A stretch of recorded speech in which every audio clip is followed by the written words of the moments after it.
कई बार दूसरा बच्चा डिजर्व करता है उतना अच्छा रिजल्ट नहीं दे पाता। घर परिवार में कुछ ऐसी चीजें हो रही होती है जिसके कारण बच्चा नहीं पढ़ पाता। कई बार पेरेंट्स बच्चे पर ध्यान नहीं दे पाता। उनके पेरेंट्स को गिल्ट फील होता है कि यार देखिए ये हमारा टाइम टू वर्क टाइम का यूटिलाइजेशन न होना सबसे मेन मैं कारण मानता हूँ किसी भी बच्चे को उसकी एक्सपेक्टेड ग्रोथ तक न पहुंचने का। और यहाँ पर अगर हमने सुबह 6 बजे उठाना है तो 6 बजे ही उठाना है। जो भी हमने टाइम डिसाइड कर रहा है टाइम पर बच्चे को उठना है। बच्चा यहाँ क्या खा रहा है, क्या बच्चा पढ़ाई कर रहा है, क्या खेल रहा है, क्या सो रहा है, ये सारी जो एक्स्ट्रा चाहिए पेरेंट्स को देखने को मिलती है। यहाँ हम सारे चीज त्योहार मनाएंगे। रक्षाबंधन है तो नवरात्रि है तो दशहरा है तो जन्माष्टमी है तो संक्रांति है तो लोहड़ी है तो होली है। यह celebrating each and every festival. जब बच्चा किसी और जगह पर 12th का कोर्स शुरू करना होता है तो जून आते आते एकदम जुलाई आते आते तो हम हमारा कोर्स पूरा कंप्लीट कर चुके होते हैं। हम रिविजन मोड में आ जाते हैं। यहाँ पर हमने ये भी देखा है कि बच्चे जो है आते टाइम जितना हुए थे जाते टाइम उससे भी ज्यादा होते।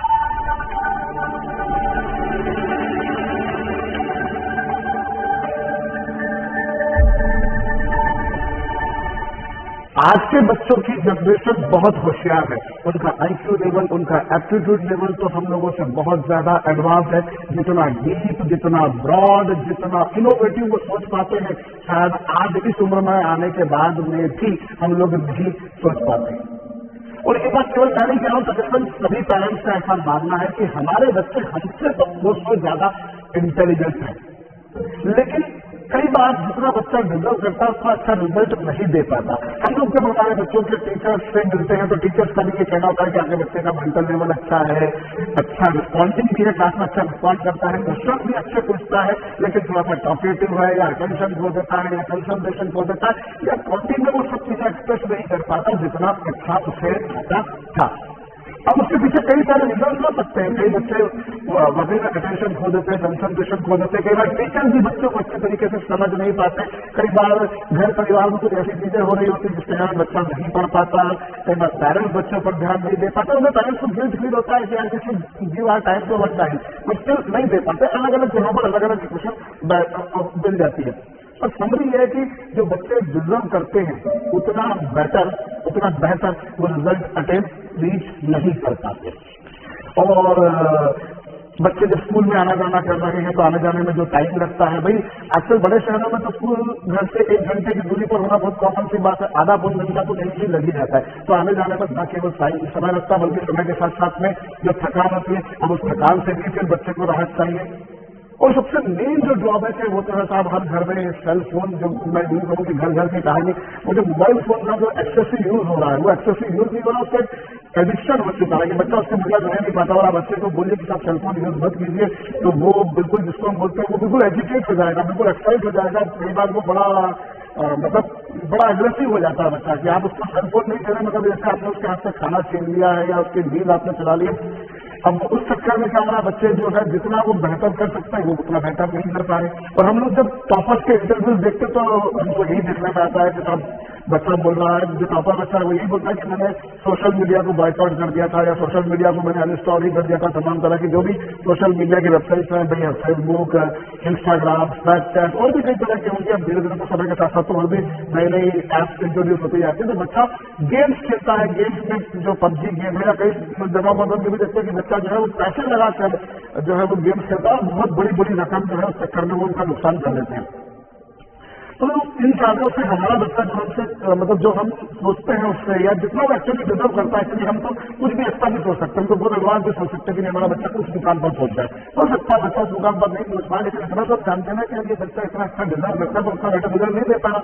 तो वो जो है ना, बेसिकली सबसे बड़ी जो समस्या वो क्या है, पेरेंट का प्रॉपर यूटिलाइजेशन नहीं हो रहा।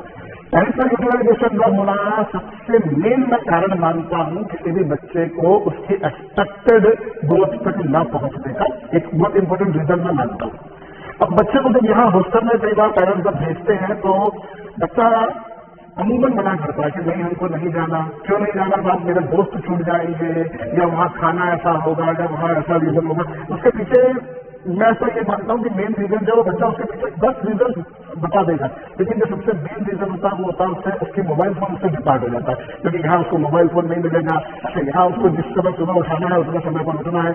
एक घर पर हो सकता है कि मम्मी बोल रही है तो 7 बजे में उठा रही है, 7:30 बजे में उठा रही है, 8 बजे में उठा रही है, शायद तक हो सकता है कुछ घरों में और भी देर से उठाया जाएगा।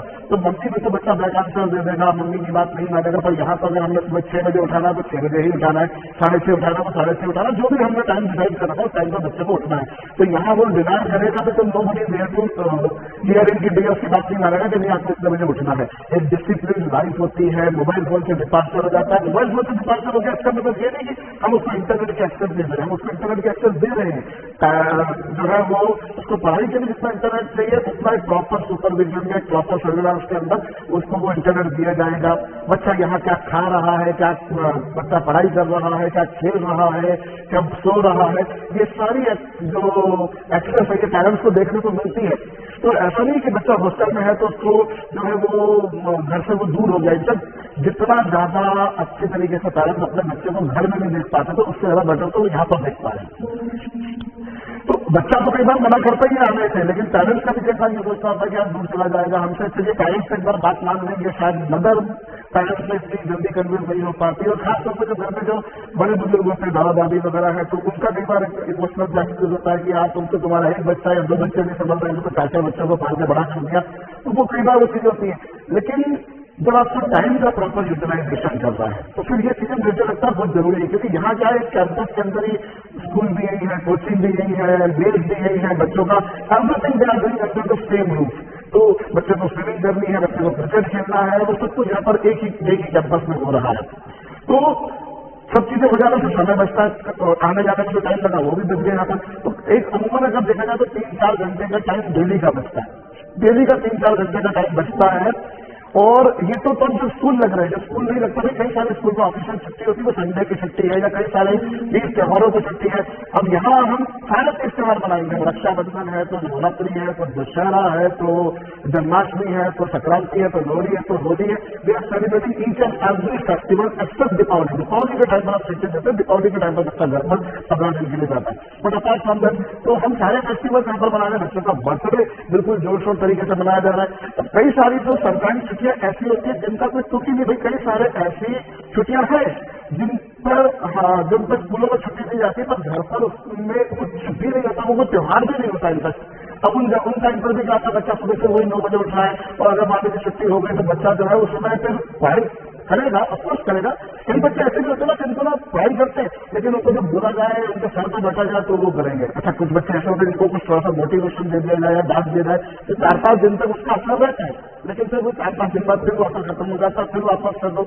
और जब ये रिकरेंस में किया जाता है तो फिर थोड़ी टाइम बाद ये होता है कि उस मोटिवेशन का या डांट का असर भी जो है वो धीरे धीरे डीके होने लग जाता है, खत्म होने लग जाता है।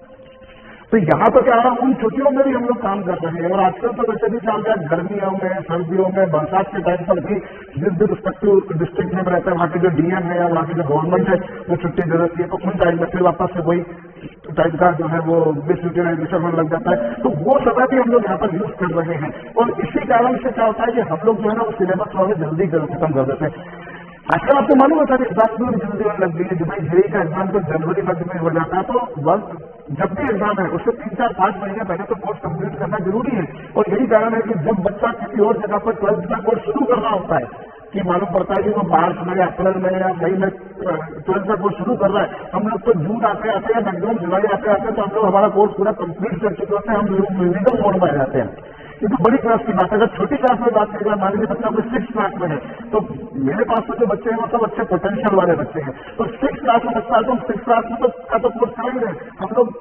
साइंस और मैथमेटिक्स में देखा जाए, सोशल साइंस में देखा जाए तो हमको 7th का भी कोर्स 6th में करवा देते हैं। यूपीएससी की तैयारी, जेई की तैयारी, नीट है, सीएस है, start preparation from the very early stage, early bird जिसको हम बोलते हैं। तो बच्चा 1 साल पहले से दूसरी जगहों के कंपेरिजन में एडवांस रहता है। और ऐसा नहीं कि केवल पढ़ाई कर देते, सारे स्पोर्ट्स है, क्रिकेट है, वॉलीबॉल है, बास्केटबॉल है, स्विमिंग है, शूटिंग है, चेस है, खो-खो है, टेबल टेनिस है, तो दुनिया भर के स्पोर्ट्स है। और रिक्रिएशन एक्टिविटी में बच्चा किसी म्यूजिक इंस्ट्रूमेंट को अच्छे से प्ले कर पाता है, कोई गाता आता है, कोई अच्छा डांस करता है, कुल मिलाकर पूरा दिन इतना भरा हुआ रहता है कि उसके पास में और कुछ करने के लिए समय होता ही नहीं। और जब आप बच्चों को ना इंगेज रखोगे, आप जब उसको रोबोटिक जैसा कुछ करवा रहे हो, आप उसका आर्टिफिशियल इंटेलिजेंस पर बेस्ड कुछ प्रोजेक्ट बनवा रहे हो, तब शायद इज ऑक्यूपाइड। आप जब इन सब चीजों में लगा दोगे ना, तो मतलब आप विश्वास कीजिए कि फिर ना वो फिर सब चीजें भूल जाता है। और यही हमने देखा है कि शुरुआत में जब बच्चा यहाँ आया तो आते टाइम रो रहा है, उसको रोना आ रहा है, मदर को रोना आ रहा है, जब जब पेरेंट्स मिलने के जाने तब तक पेरेंट्स को खासतौर पर मदर को रोना आता है,